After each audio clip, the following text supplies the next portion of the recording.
here is the setup, okay? You are a US person, meaning that you might be a US green card holder, a US resident, or a US citizen. You hold a bunch of shares. Now, what is going to happen if you sell those shares? Well, you're going to get taxed on those shares.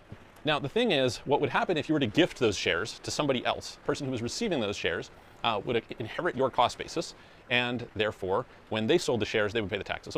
However, here's the really interesting thing in the US tax system. This is a very unusual point. It's kind of a bizarre way to go, is if you were to gift those to a foreigner, then the foreigner, yes, would inherit the tax base, or the cost basis, but interestingly, the foreigner would not necessarily be taxable in the US on that.